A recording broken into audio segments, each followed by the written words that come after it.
மீண்டும் என்னுடைய பணிவான வணக்கங்கள். நான் இன்னைக்கு எதுவும் பேச வேணான்னு தான் நினைச்சேன். பட் ஒரு முக்கியமான ஒரு விஷயத்தை பற்றி இன்னைக்கு நான் பேசலைன்னா அது அவ்வளோ கரெக்டாக இருக்காதுன்னு எனக்கு தோணுச்சு. அதான் அது என்னவா இருக்குன்றது நீங்களே கெஸ் பண்ணியிருப்பீங்க. எஸ், நீட்டை பற்றி தான்.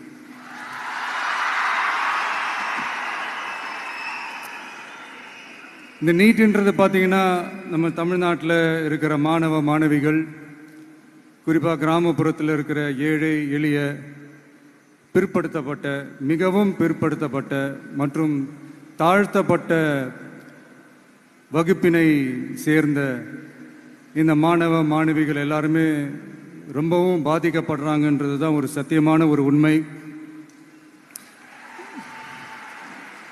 இந்த நீட்டை பற்றி ஒரு பிரச்சனையாக நான் பார்க்குறது என்னென்னா, ஒன்று இந்த நீட் இந்த மாநில உரிமைகளுக்கு எதிரானதாக இருக்குது.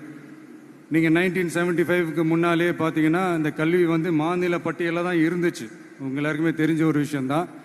அதுக்கப்புறமா தான் அது ஒன்றிய அரசு வந்ததுக்கப்புறம் அது பொது பட்டியலில் அது சேர்த்தாங்க.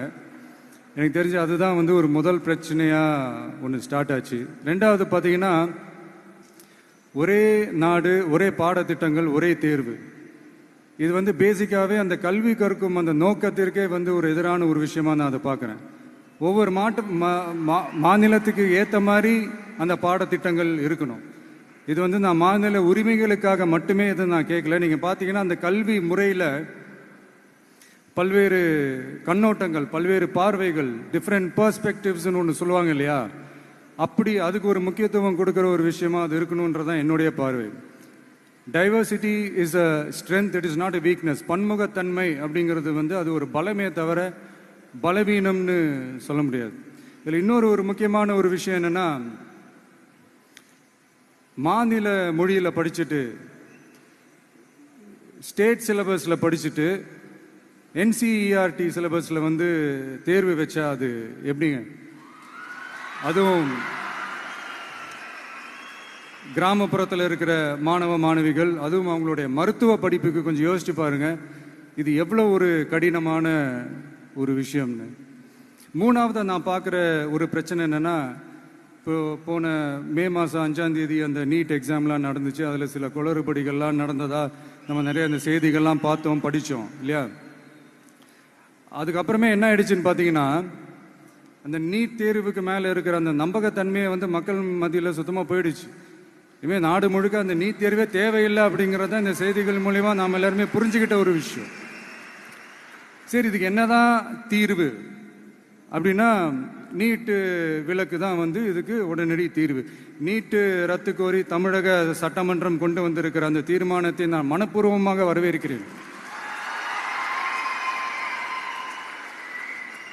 இதுக்கு அந்த ஒன்றிய அரசு அந்த கால தாமதம்லாம் எதுவும் செய்யாமல் தமிழ்நாட்டு மக்கள் அவங்களுடைய உணர்வுகளுக்கு மதிப்பு கொடுத்து இதை சீக்கிரமாகவே இதை சால்வ் பண்ணணும் அப்படின்றதான் இங்கே நான் கேட்டுக்கிறேன். சரி, ஓகே, இதுக்கு நிரந்தர தீர்வு தான் என்ன அப்படின்னா, அந்த கல்வி பொது பட்டியலேருந்து மாநில பட்டியலுக்கு கொண்டு வரணும்.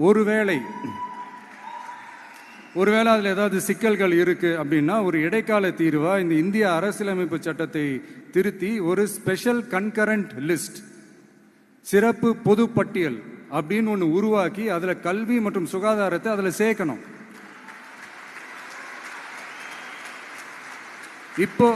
இப்போ இருக்கிற அந்த பொது பட்டியல் என்ன ஒரு பிரச்சனை அப்படின்னா, நீங்கள் அந்த துறைகள்லாம் பார்த்தீங்கன்னா மாநில அரசுகளுக்கு என்னதான் அதில் அதிகாரம் இருந்தாலும் அது முழுக்க ஒன்றிய அரசினுடைய கட்டுப்பாட்டில் தான் இருக்கு.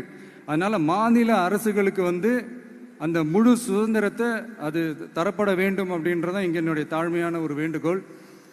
ஒன்றிய அரசு அவங்களுடைய கட்டுப்பாட்டில் இருக்கிற ஒரு சில இந்த மெடிக்கல் காலேஜஸ்லாம் இருக்குல்ல, எய்ம்ஸ், ஜிப்மர், பிஜிஐ, இந்த மாதிரி நிறுவனங்களுக்கு வேணா அவங்க அந்த நீட் எக்ஸாம் நடத்தணும்னா நடத்திக்கலாம். பட் இங்கே அந்த பிரச்சனை என்னன்னா, இது என்னுடைய ஒரு சஜஷன் தாங்க. இது நடக்குமா? உடனே நடக்காதுன்னு எனக்கு தெரியும். அப்படியே நடந்தாலும் அதை நடக்க விட மாட்டாங்கன்னு எனக்கு தெரியும்.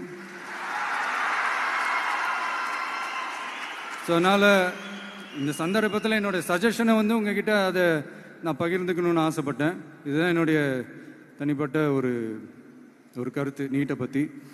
ஸோ மற்றபடி வேறு ஒன்றும் இல்லை. வந்திருக்கிற என்னுடைய friends, learning is fun, education is celebration.